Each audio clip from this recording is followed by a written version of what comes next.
start with the Pledge of Allegiance. I pledge allegiance to the flag of the United States of America and to the republic for which it stands, one nation, under God, indivisible, with liberty and justice for all. For the same, you lead us in open prayer. Heavenly Father, I just pray that you be with us in this time of business. Lord, we also bring before you tonight, Lord, each one, the families, and Lord, that have so many that are sick this season, and Lord, those that have lost loved ones recently. God, we pray that you just continue to bless and keep your hand above us. In Jesus' name we pray. Amen.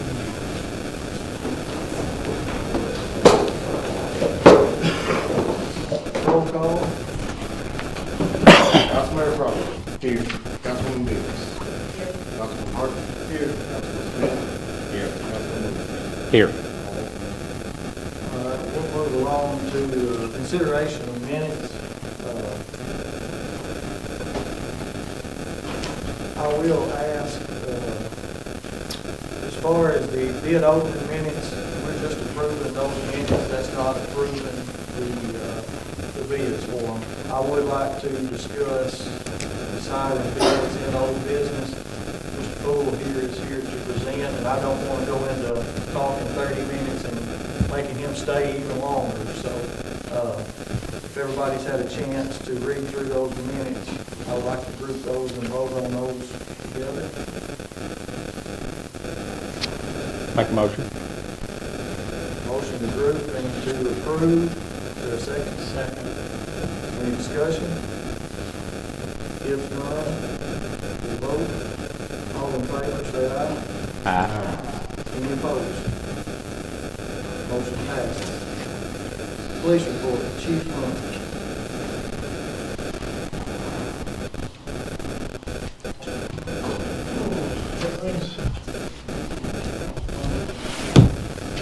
First thing I got is Jerry Bass retired on January 1st this year. He had 32 years in law enforcement, 21 of it was here serving the citizens of Gordonsville. So we want to thank him and wish him luck. Also, Officer Jackson made his resignation on 28/21. So their opportunity not in law. So I'm down 2 officers right now. We're taking applications. We're taking applications for 2 full-time positions. I would like to ask the council that if there's a person that I see fit for these positions, I go ahead and hire them without approval from the council and waiting until the next council meeting to elect employees and overtime that's been spent out.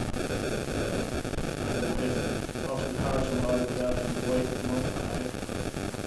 Get on the actual uniform.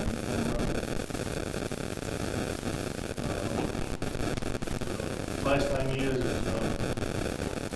the community-oriented police officer grant, we was awarded that. It was almost $98,000 for another officer for the community-oriented police officer.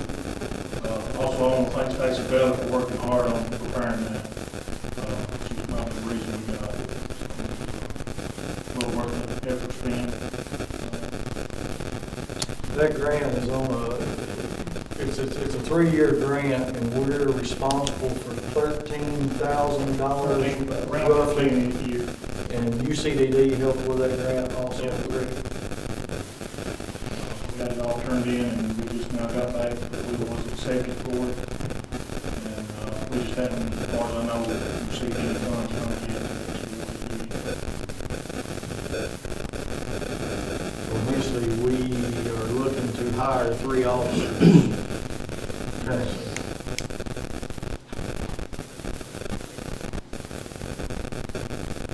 Chief, subject to whatever the council wants to do, I think the charter requires that they approve. There would be nothing wrong if you made an offer of temporary employment, probationary employment, subject to council approval. But I think I wouldn't do anybody. I wouldn't do that to anybody that's full-time, in a full-time job, that's putting them in on temporary, them expecting something.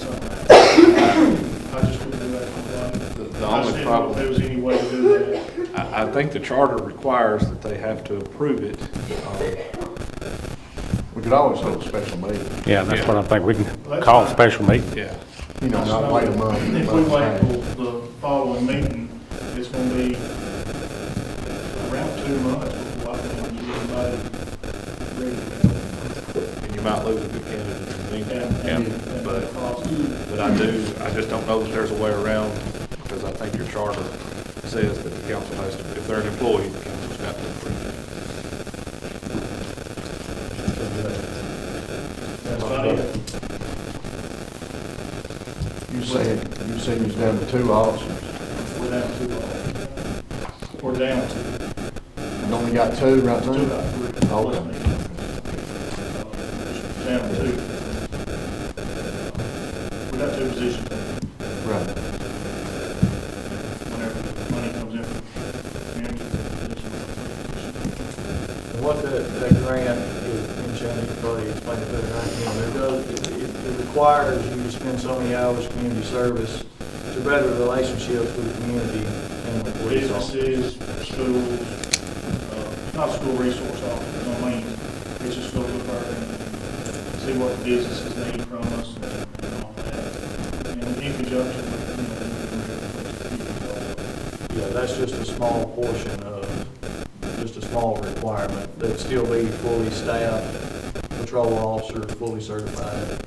It would just do some extra things to get, to make sure that we community were. events, everything, just be.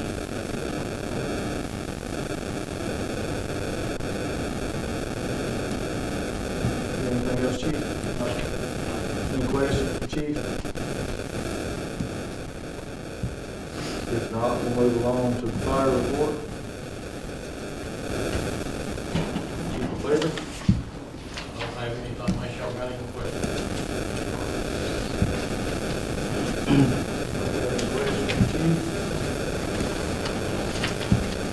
Went through ladder testing, passed ladder testing on the truck, still having problems with the lettering in, supply issue, we'll have that.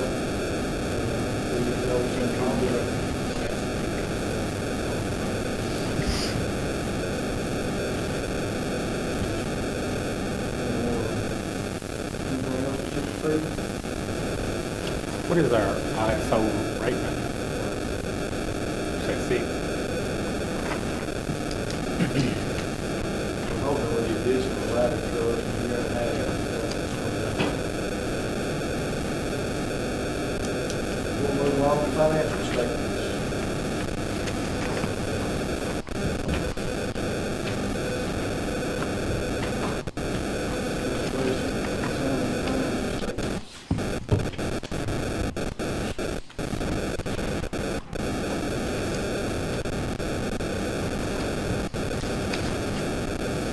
If not, we'll move on to city recorder report. I don't have a report other than Mr. Poole's here. He's completed our latest audit, and I think he needs to address you guys and go over a few things. Mr. Poole?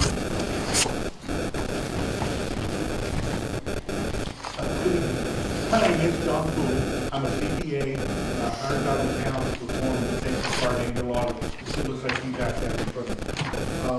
I will go quickly, if you don't mind, let me just go to page 16. I want to talk briefly about numbers, and while you're turning there, when we say audit, I want to kind of remind this board what exactly we as auditors do. We're really trying to do 3 things. One, make sure that we, the town, provide the state with the financial information that they provide in their oversight role. Needless to say, Michael does a good job with that, and we as auditors don't have to spend a lot of time in doing that. That is one of the things we do. And the 2 other things which are most important to this board is, one of the things we do is we're looking for revenues, making sure that the monies we get, whether that's from the monthly sewer, annual property tax, the police fines, monthly amounts from the state, monthly amounts from the county, making sure that the amounts that we should be receiving, that we are receiving those. When you have as many property tax owners as you do, you're gonna have some folks that are delinquent. We're looking to make sure that, that the office staff is tracking that, and that we know what those delinquents are, and that we're turning those delinquents over. Same thing with the sewer system. You're gonna have some folks that don't pay, and while you can't necessarily turn off the sewer system, but that we're tracking that and what I would just call managing the business. And I will say, we as auditors, we just didn't see anything that gave us any concern that the monies that we should be getting, we are getting. Once those monies are here at City Hall, that we're handling those in accordance with our procedures and state guidelines. And of course, we're getting to the banks, which are of course approved banks from the state of Tennessee. So as auditors, we really just don't have anything to say about the receipt of monies. The third thing that we do, which is probably most important to this board, is we're looking to see that the monies that the department spend, monies that this board approves, first of all, making sure that that money's being used for town business. And I know that's a simple statement, but it may be the most important thing we say. We did not find anything.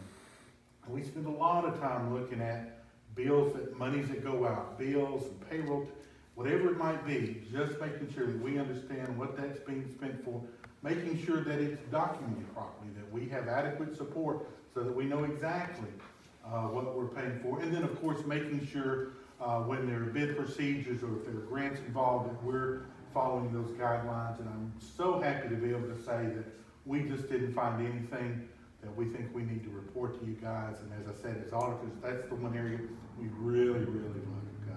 That's where we think that this board would appreciate us spending our time there. And so that's kind of what the audit is. And once again, I'm glad to say I think we've accomplished all three of those objectives this year. So let me briefly talk about numbers.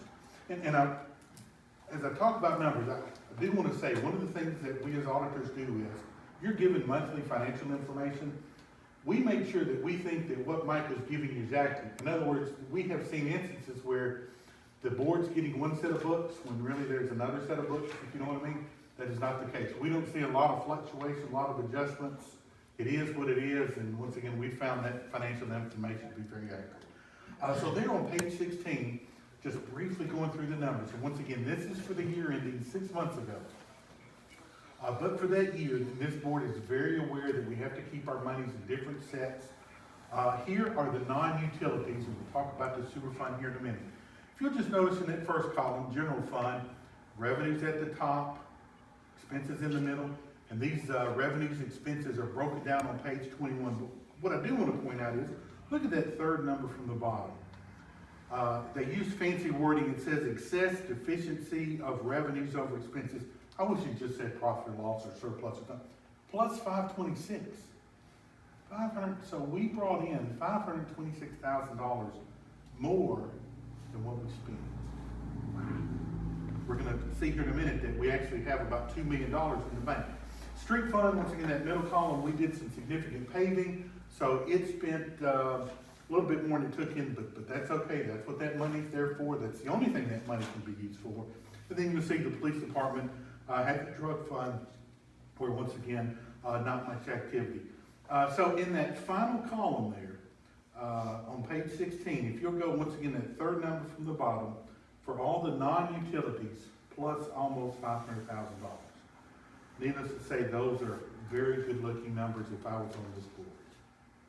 Revenues are going up, expenses are staying the same, so I think that's what you would hope.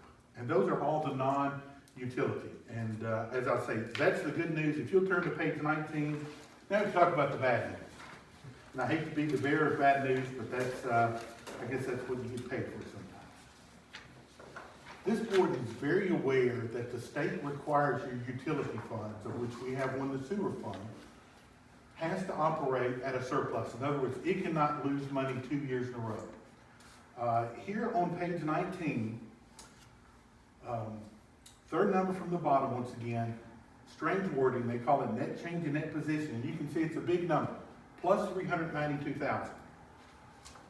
So from an accountant's view, we had a surplus of $395,000. Sounds great, but there is a but here. That number right up above it, capital contribution, that's grant monies. The state doesn't consider those to be revenues because they're kind of one-time monies. So if you back that out, the sewer fund actually had a deficit of $60,000. And so that's the bad news. That's one thing that this board is going to have to consider. taking action. I am not a sewer specialist at all. I'm not sure that I see ways to reduce expenses.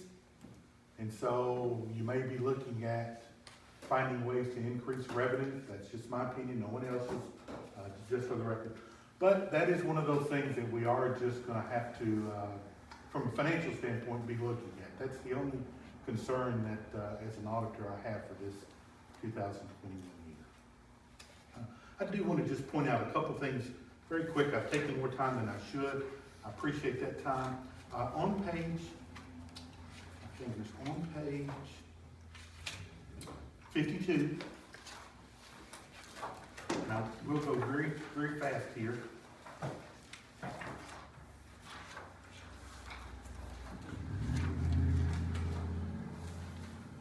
That page is just going to show you the amount of cash dollars that we have in the bank as of the end of June. You can see that bottom number, over $3 million. I dare say that the town has never had $3 million before. Of course, the monies have to be spent for their specific purpose. As we've talked about before, like you said, the general fund, $2.3 million. So that's wonderful, $3 million. And then let me just have you flip over to the next page. And this is going to show us the debts that we have. All of these debts on this next page are for the sewer fund.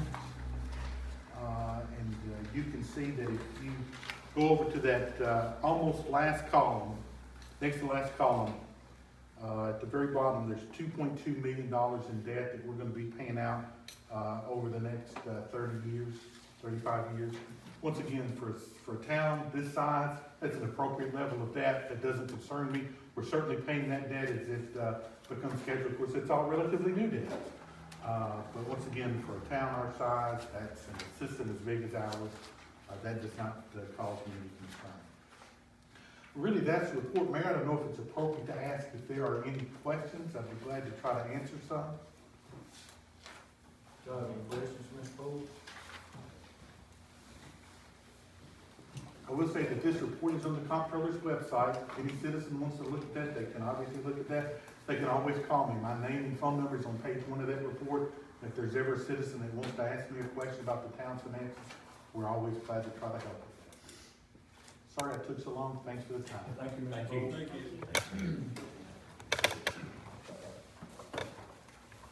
I will add a little piece to that is I think we're all fully aware of the troubles that we've been in, and we do have some answers to that. We do have an email in to the state auditor for a meeting to see if we can address some of those sewer issues.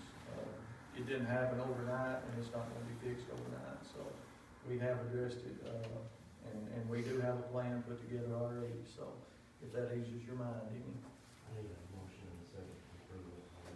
All right, we have a motion to approve the audit, Mr. Poole. So moved. Second. Motion and second to approve the audit. Any discussion? If none, all in favor say aye. Aye. Any opposed? Motion passes. Thank you, Mr. Poole. New business, resolution 2022-01-10.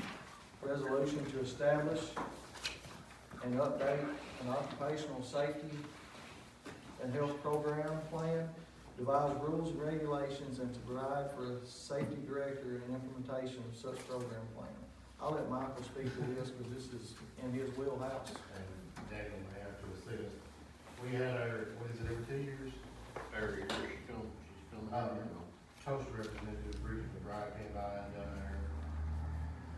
our inspection and few things, nothing life-threatening. Of course, they didn't get serious, but it's stuff that needs to be fixed. But part of it was due to changes on our end as far as management and personnel, and she said on her end as well.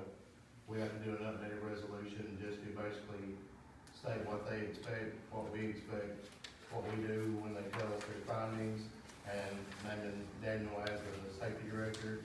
He signs off on it, the mayor signs off on it. We then forward it back to her. That way they have it in their office on file. Anything happens, they can go through and they know who to contact. I did not draft this. This was a template that they sent to us, and I just filled in our information. pretty straightforward Yes. stuff. We'll need that, a motion to adopt that resolution. Yes.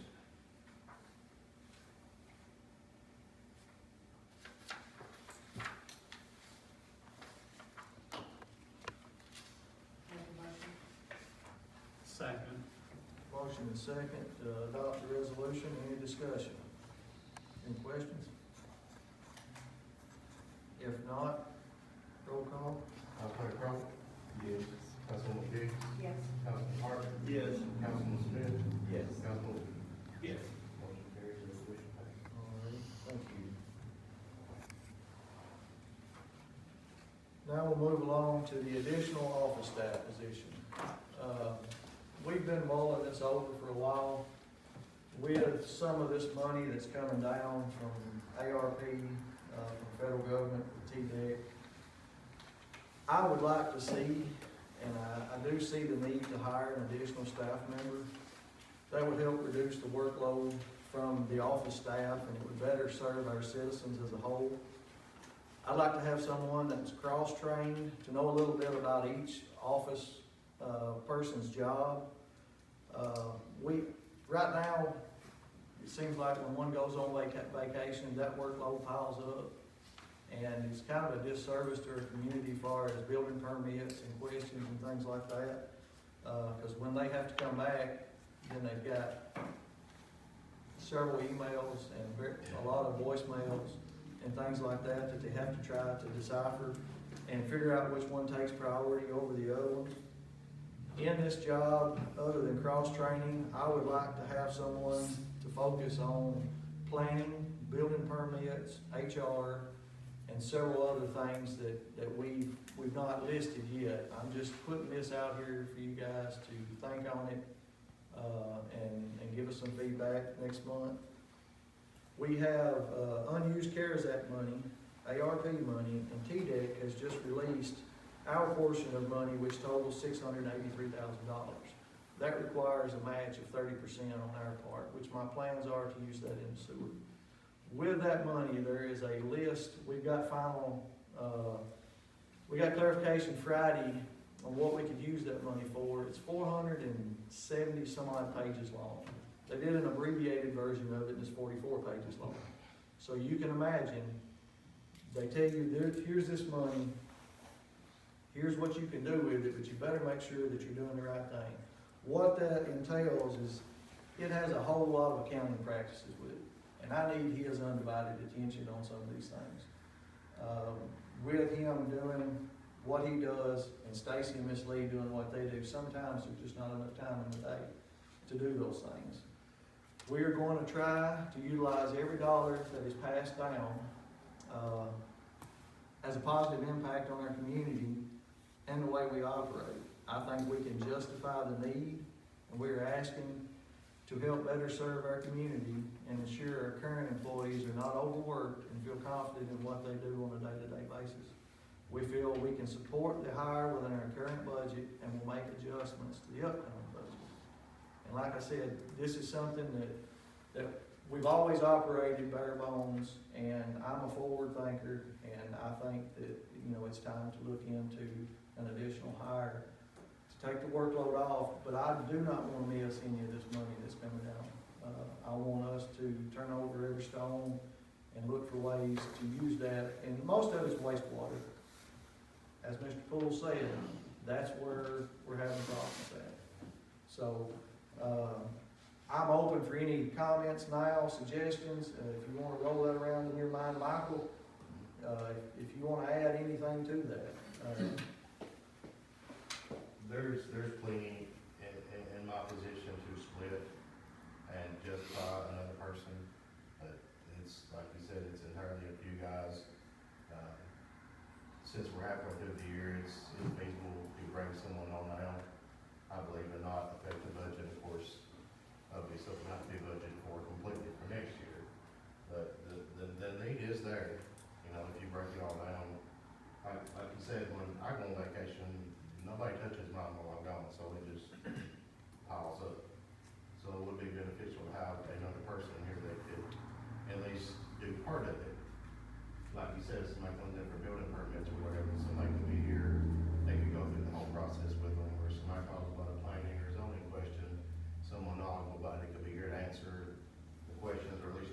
who's someone that could. I'd like them to be, to look at our ordinances, our codes, get into that kind of stuff. That way we don't have,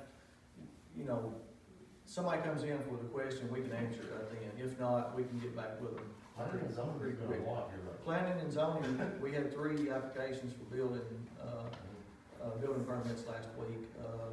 Had one the week before, so, it's somebody in here every day asking a question or calling, wanting to know an answer. And I don't think we're serving our people right by saying, well, let me get back with you, and then 3 days later, we're getting back with them.